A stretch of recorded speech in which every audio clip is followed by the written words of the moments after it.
So it's time for some expression. I've been, I don't know, not putting this off. It just hasn't come out this way.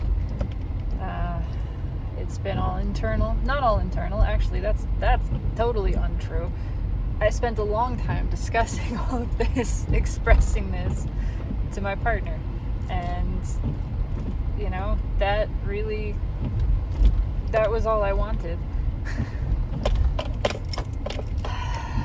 But I do still feel this desire to express and share here.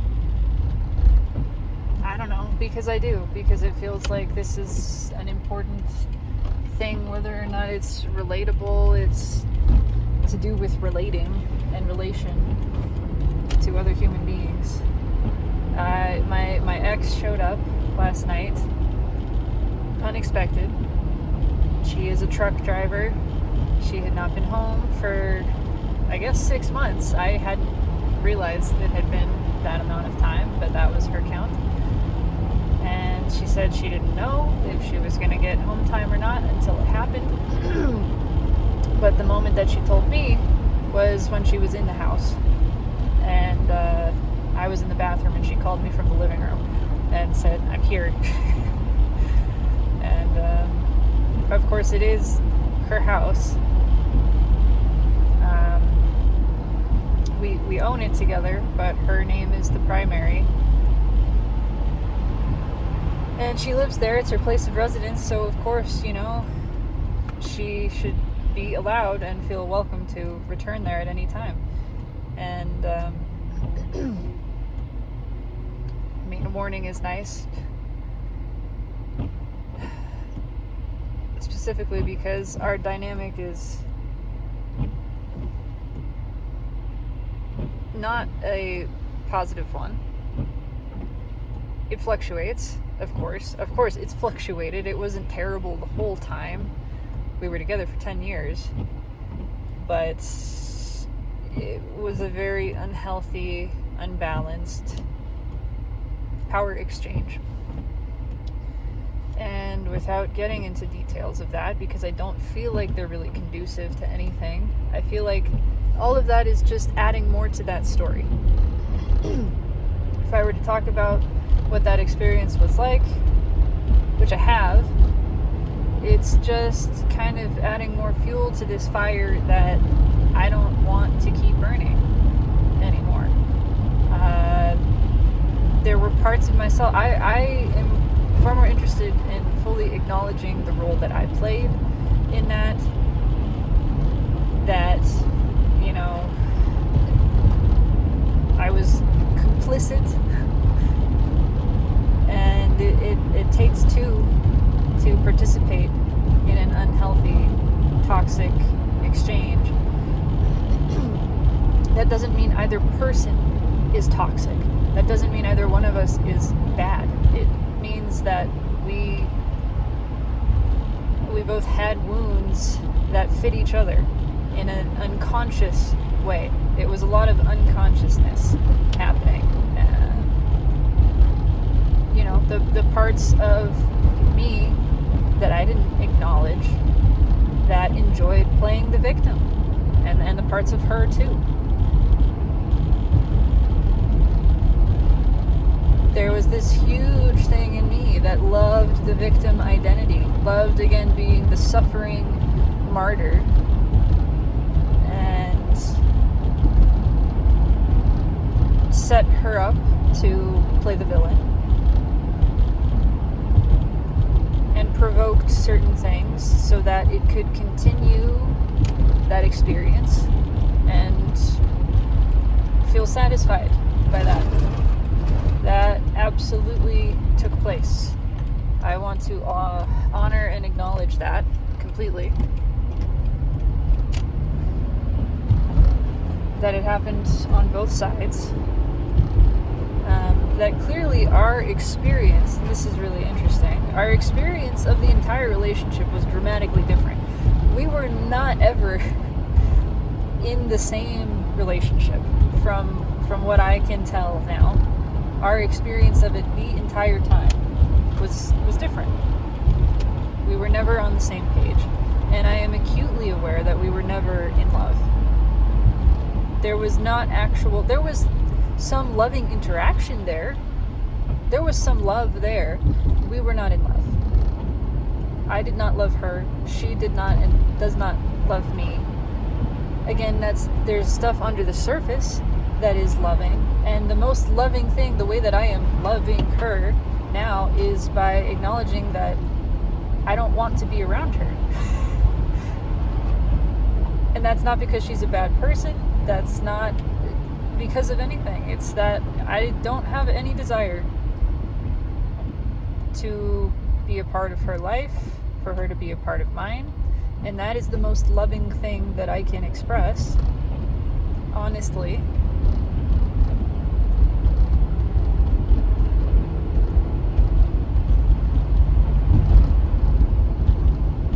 There's not even really anything more to say about that. That's just what it is.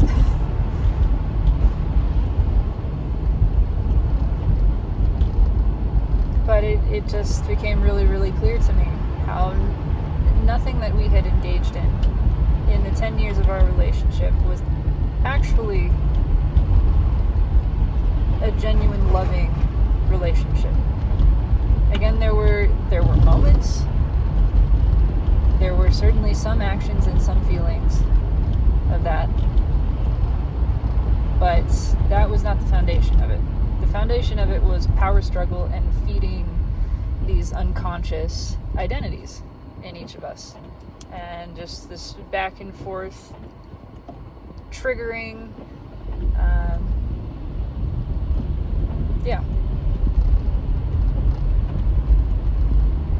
She feels like the victim. I felt like the victim. We both were feeling, and we were just playing roles for each other, ultimately, is all it was. That entire connection was designed for us to learn lessons, for our souls to learn some lessons about energetic exchange and what feels good by learning what really, really does not feel good. What is the way we don't want to do this? That was the big part of it. What is the opposite of the way that feels good to energetically interact with another being? And it was a big challenge to consciousness, to become aware of the patterns that were being followed. It was a karmic connection, a tremendous amount of out of balance energy there that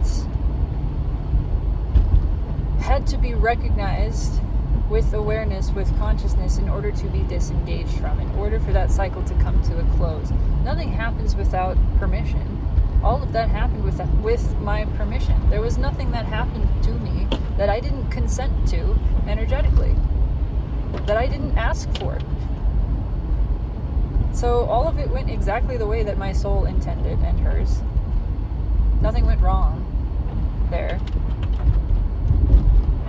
It was all part of this bigger plan to teach each other some very important lessons, and I am grateful for the roles that we each volunteered to play, to be the bad guy, essentially, for each other, because I'm sure that's what I am to her. And to feel like the bad guy ourselves in different forms, and then feel like a victim, and all of this stuff. This great big story, this grand opera of drama and suffering and struggle, and all of it made up. All of it totally just fabricated illusion.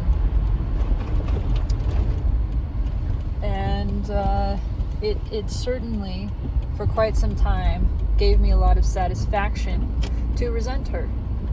It absolutely did.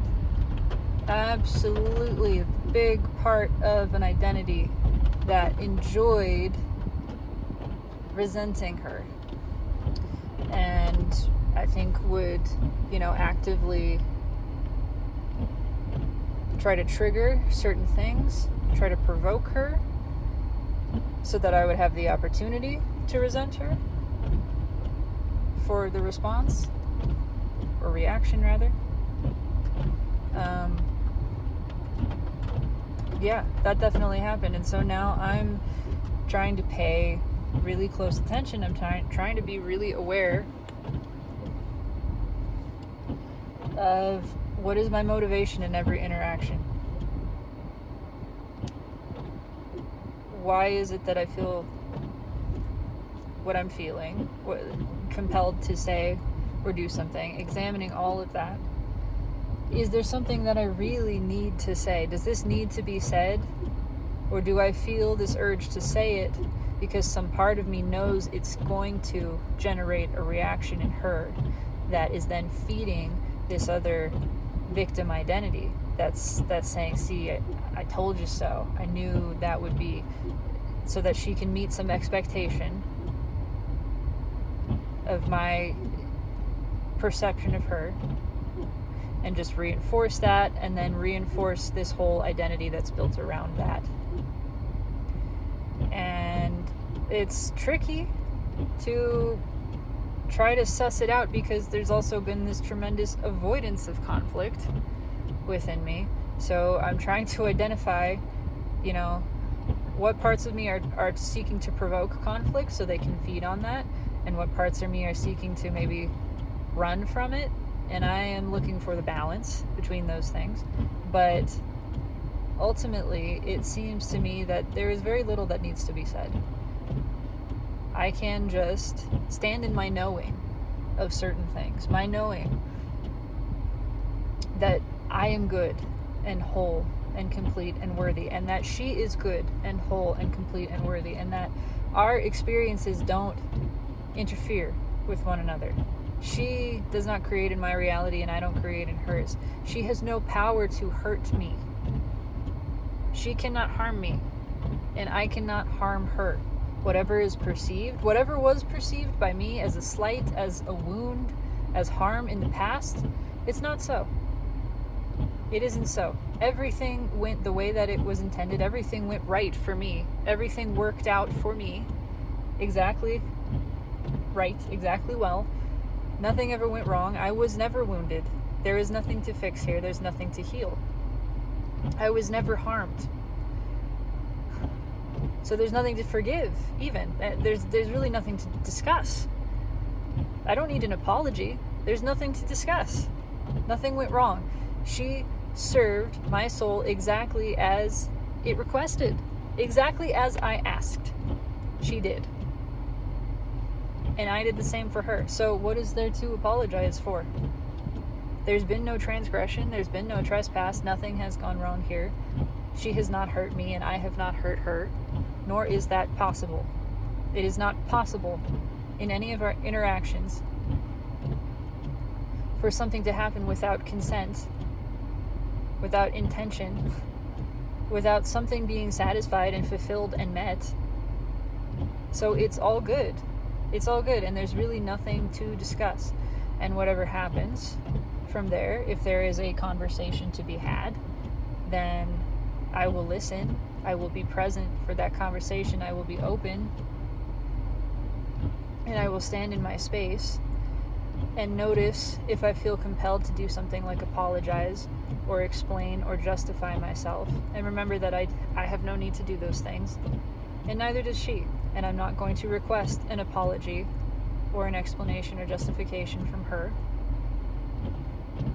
I'm going to expect her to live her life and to satisfy herself, and I am going to do the same and acknowledge that there is no contest here. There's no conflict. There's no competition. There's no threat happening. So there's no need to feel intimidated, because there's nothing to be intimidated by. There's not actually anything happening here. Everything is as it should be. Everyone is safe. Everyone is secure. I can focus solely on my experience and myself and leave her to hers entirely. I am allowed my experience, I'm allowed my joy, and I expect her to find hers, which she is allowed. Or not, as she chooses. All of that as well. All of that is good. My emotions are not her responsibility, and hers are not mine. And I will notice any time that it seems like I might be seeking to change them. And instead of taking that action, I will simply not. I will not participate in action that I see creating the opportunity to foster resentment in myself. Creating the opportunity to experience power struggle. I'll acknowledge there was a part of my soul that really wanted that, and that was satisfied with that for a long time and got to have that. It got to experience power struggle. Great. I can acknowledge that part of me exists. I can acknowledge that there's a part of me that wanted the experience of feeling hurt by and feeling that it had the power to hurt. There's a part of me that wanted that too. And that's all fine. That's all exactly what it is. I'm seeing that. I'm accepting and acknowledging that those pieces can be deeply satisfied with everything that took place over the past 10 years. And that we've accomplished that. We have accomplished that mission, that intention, that desire, fulfilled, satisfied, complete. Check that one. And I'm really just not interested in it anymore. I am interested now that I've had that experience in moving on from that,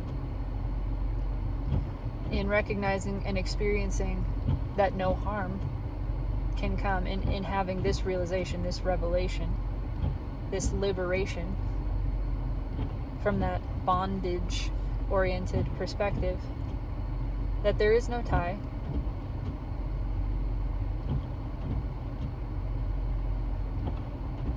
There's no tie. There's nothing happening. I am free.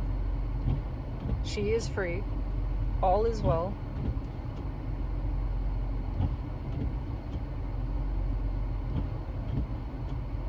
I choose to live my life in the pursuit of selfish desire, that which feels good to me, and in honoring that, honoring all self, and leaving all other self to do that for itself. That's not my role. That's not my place. But it has been key noticing that I cannot hurt her and she cannot hurt me. We are allowed to have our own unique individual experiences. They are allowed to appear to contradict totally. Neither one of them is wrong. No one is at fault. No one is to blame here. This is just what is. And there's really not anything happening. It's really not any big deal. There's nothing serious going on here. But that's it. I want to acknowledge my role in all of it, and that it feels good just to not engage. Just to give a wide berth to each other and let that space continue to grow. And holding love and appreciation for everything that happened. There's nothing to apologize for. I am not sorry. I'm not sorry for any of it. I'm not sorry for anything that I've done. I'm not sorry for anything that she's done. It all happened exactly right. Exactly as intended. And I am so fucking grateful. I don't want to be anywhere else but here. This is exactly where I want to be. Everything in this moment is perfect, and I can feel that. So that's it. It's all really, really working out all the time. Blessed be.